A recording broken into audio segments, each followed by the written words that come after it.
PT Indonesia Kendaraan Terminal Tbk menetapkan pembagian sisa dividen sebesar Rp157,6 miliar atau setara Rp86,67 per saham untuk tahun buku 2025.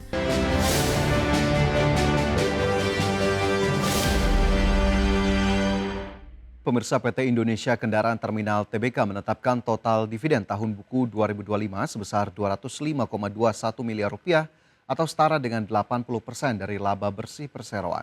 Sisa dividen yang akan dibayarkan mencapai Rp157,6 miliar atau Rp86,67 per saham. PT Indonesia Kendaraan Terminal Tbk menetapkan pembagian sisa dividen sebesar Rp157,6 miliar atau setara Rp86,67 per saham untuk tahun buku 2025. Kebijakan ini menjadi bagian dari komitmen perseroan dalam memberikan nilai tambah kepada para pemegang saham. Berdasarkan persetujuan RUPST tahun buku 2025, perseroan menetapkan total dividen sebesar Rp205,21 miliar atau setara 80% dari laba bersih perseroan. Nilai tersebut setara dengan dividen Rp112,85 per saham atau meningkat 20,87% dibandingkan tahun sebelumnya.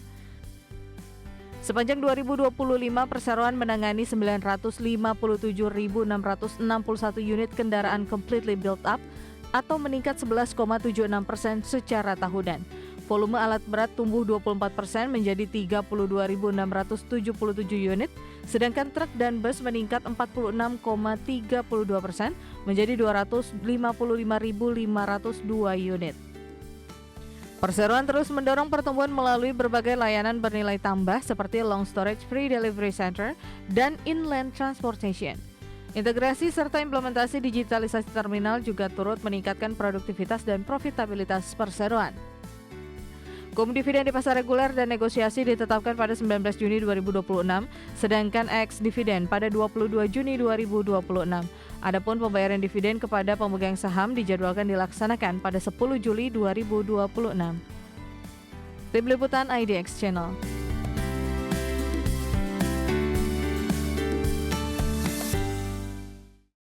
Menteri Energi dan Sumber Daya Mineral Bahlil Lahadalia memastikan tidak ada perubahan harga untuk BBM bersubsidi maupun LPG bersubsidi.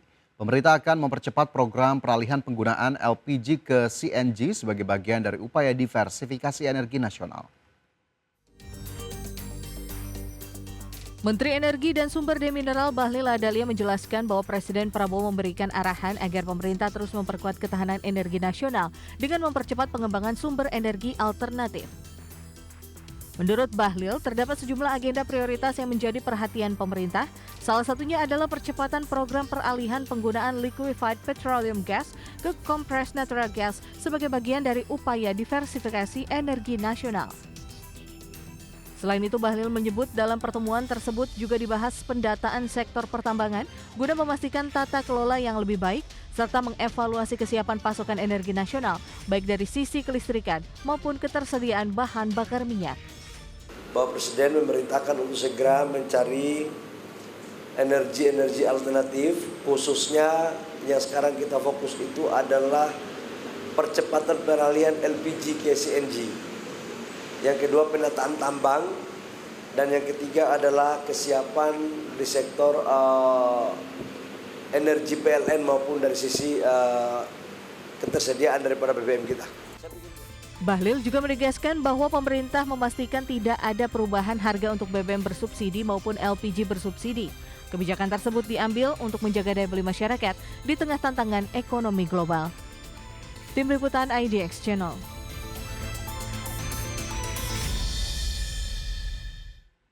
Direktur Utama PT Pertamina Persero Simon Aloysius Mantiri buka suara terkait kenaikan harga bahan bakar minyak non-subsidi Pertamax dan Pertamax Green yang mulai berlaku sejak 10 Juni 2026.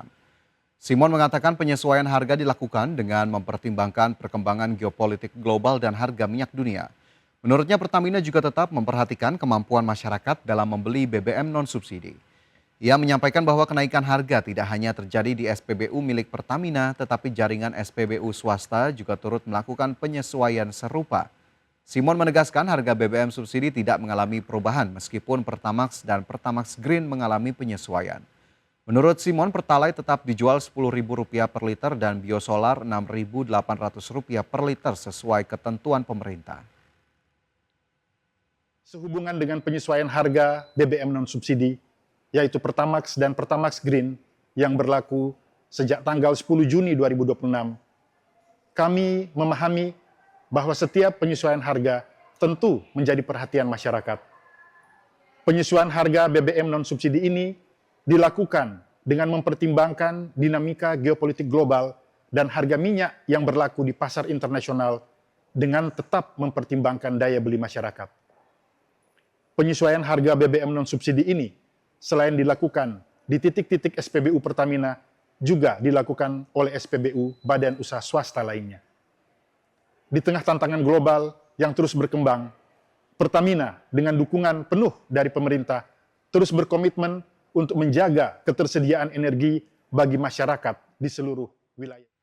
TBK memperoleh fasilitas kredit senilai Rp5,5 triliun dari PT Bank Mandiri Persero Tbk. Dana tersebut akan digunakan untuk memenuhi kebutuhan modal kerja dan mendukung operasional anak usaha perseroan.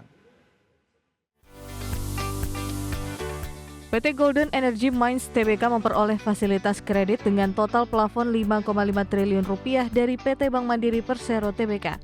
Fasilitas pembiayaan tersebut diberikan kepada anak usaha langsung dan tidak langsung perseroan. Berdasarkan perjanjian yang ditandatangani pada 11 Juni 2026, Bank Mandiri menyediakan fasilitas kredit dengan skema Revolving Committed and Advised. PT Borneo Indobara memperoleh limit pinjaman hingga Rp5 triliun. Selain Borneo Indobara, anak usaha lain yaitu PT Bara Sentosa Lestari juga memperoleh fasilitas kredit dengan plafon maksimal Rp500 miliar. Kedua fasilitas tersebut memiliki jangka waktu 1 tahun sejak penandatanganan perjanjian kredit. Perseroan menyatakan fasilitas kredit ini akan digunakan untuk memenuhi kebutuhan modal kerja dan mendukung kegiatan operasional anak usaha. Pertambahan pembiayaan ini diharapkan dapat menunjang aktivitas bisnis yang terus berkembang. Manajemen menilai tambahan fasilitas pembiayaan tersebut akan memperkuat likuiditas dan fleksibilitas keuangan anak usaha. Langkah ini juga diharapkan mendukung kelancaran operasional serta menjaga kerja bisnis perseroan ke depannya. Tim Liputan IDX Channel.